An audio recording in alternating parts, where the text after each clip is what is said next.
पुरानी अनाज मंडी में फंसी है एमसीडी की 490 करोड़ की जमीन। 490 करोड़ रुपए की जो जमीन आज की डेट के अंदर में एमसीडी की है, वहाँ पर वो लोग गलत तरीके से बैठे हैं। दुकानों पर कब्जा कर बना दी गई है बड़ी बड़ी इमारतें। 40 गज का थड़ा दिया गया था, जो गाड़ियाँ लोड अनलोड होंगी उनको भी कब्जा करके उन पे भी बिल्डिंग बना दी गई है। स्टैंडिंग कमेटी के पूर्व उपाध्यक्ष विजेंद्र यादव ने शुरू की एमसीडी के हक की लड़ाई। अगर यहाँ से बात नहीं बनती है तो मैं कोर्ट में भी जाऊंगा, हाई कोर्ट तक ये लड़ाई लड़ूंगा। एक एक दुकान में वहाँ पर 20-20 दुकानें दोनों साइडें खुल चुकी हैं। एक आदमी 2 जगह पर अलॉटमेंट कैसे ले सकता है? एक जगह तो अलॉटमेंट वहाँ ले रखी है पुरानी अनाज मंडी में, दूसरा अलॉटमेंट उन्होंने नई अनाज मंडी में ले रखी है। ये तो कोई नियम ही नहीं है। सच्चाई को उठाना कोई गलत काम नहीं है। मैंने अपने तरीके से इस सच्चाई को आईना दिखाया है। नमस्कार, आप देख रहे हैं क्विक न्यूज़। मैं हूं आपके साथ डिम्पल भारद्वाज। इस वक्त हम मौजूद हैं सिविक सेंटर में और हम मौजूद हैं स्टैंडिंग कमेटी के कक्ष में और हमारे साथ मौजूद हैं पूर्व उपाध्यक्ष स्टैंडिंग कमेटी विजेंद्र यादव। उनसे हम बात करते हैं। विजेंद्र जी, आज आप नरेला की मंडी को लेकर एक विषय उठा रहे थे जिसमें आपने काफ़ी सारे गंभीर आरोप भी लगाए हैं। क्या है वो आरोप, क्या है वो विषय? पहले हम चाहेंगे कि आप हमारे दर्शकों को वो चीज़ें बताएँ। देखिए, पुरानी अनाज मंडी जो नरेला के अंदर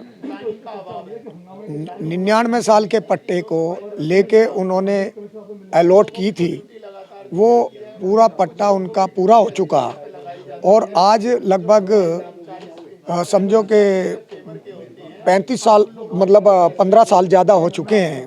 उनका जब पट्टा ख़त्म हो गया तो उन लोगों को हट जाना चाहिए, लेकिन वहाँ पर 70 दुकानें जो वहाँ पर बैठे हुए अलॉटी हैं वो अलॉटी नहीं बचे।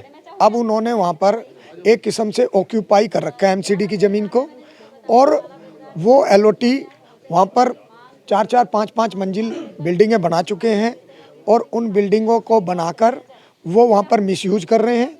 जिस तरीके से वहाँ किसी में सैमसंग का कार्यालय चल रहा है, किसी में कोई रेस्टोरेंट चल रहे हैं, अलग अलग भिन्न भिन्न प्रकार के वहाँ पर एक एक दुकान के अंदर 40 गज का थड़ा दिया गया था, जो गाड़ियाँ लोड अनलोड होंगी उनको भी कब्जा करके उन पे भी बिल्डिंग बना दी गई है अनाधिकृत तरीके से।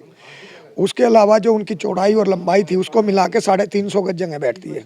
वहाँ पर 2 से 2.5 लाख रुपए का रेट है। अगर वहाँ जो रेट का देखा जाए तो एक दुकान 350 गज की 7 करोड़ की बैठती है।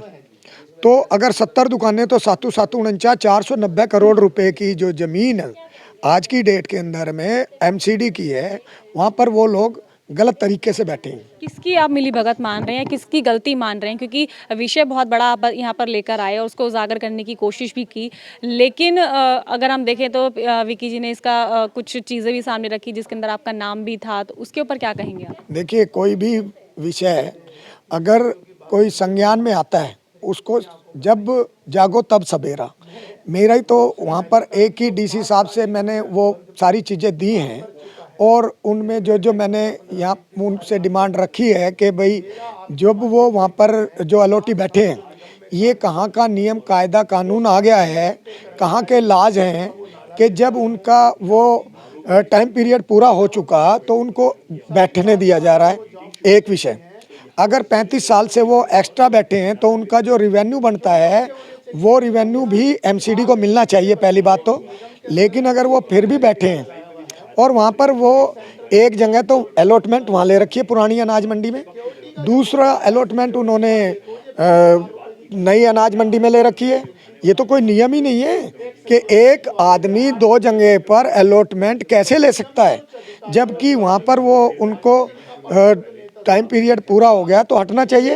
तो विजेंद्र जी, आपके हिसाब से क्या इसके ऊपर क्या कार्यवाही की जानी चाहिए तुरंत प्रभाव से? क्योंकि विषय बहुत गंभीर है। किसी भी तरह से अगर देखें तो निगम को घाटा हो रहा है, क्योंकि जो पैसा निगम तक आना चाहिए था निगम तक नहीं पहुंच पा रहा है और अलॉटमेंट का समय जो पूरा होने के बाद अभी तक भी वहाँ पे मौजूद है। हाँ बिल्कुल, मैं यहाँ पर आज जो स्थायी समिति की मीटिंग थी उसमें मैंने इस विषय पर 15 क्वेश्चन रखे हैं कि मुझे इन चीज़ों के आंसर दिए जाएं। क्या उन लोगों ने जो वहाँ पर बैठे हुए हैं वो अगर आप मानते हैं कि वो ठीक बैठे हैं तो उनका नियमितीकरण कर दें, स्थायीकरण कर दें। लेकिन जब एक स्थायीकरण तो जब होगा जब वहाँ पर आप कह रहे हैं कि शैडो का स्थायीकरण अगर शेड है, शेड के नीचे पिलर होते हैं, फिर टीन होती है, वहाँ पर शेड और टीन नहीं है, वहाँ पर बिल्डिंगें बन चुकी हैं, वहाँ पर फ्लोर बिकने जा रहे हैं या वहाँ पर दूसरे लोग आके बस गए हैं, वहाँ पर भिन्न भिन्न प्रकार की दुकानें खुल चुकी हैं, एक एक दुकान में वहाँ पर 20-20 दुकानें दोनों साइडें खुल चुकी हैं। तो वो सब चीज़ें बड़ी ही अजीब फीलिंग कराती है और सच्चाई को उठाना कोई गलत काम नहीं है। मैंने अपने तरीके से इस सच्चाई को आईना दिखाया है। अगर यहाँ से बात नहीं बनती है तो मैं कोर्ट में भी जाऊंगा, हाई कोर्ट तक ये लड़ाई लड़ूंगा। तो ये थे विजेंद्र यादव जो कि पूर्व उपाध्यक्ष स्टैंडिंग कमेटी थे, जिन्होंने बहुत गंभीर विषय जो कि नरेला मंडी को लेकर था वो रखा और इसके ऊपर अब देखते हैं कि क्या कुछ चीज़ें जो हैं सामने निकल कर आती हैं, इस विषय को किस तरह से लिया जाता है, इसके ऊपर क्या समाधान होता है वो आने वाला समय बताएगा। लेकिन ऐसी तमाम अपडेट के लिए बने रहिए क्विक न्यूज़ के साथ। नमस्कार।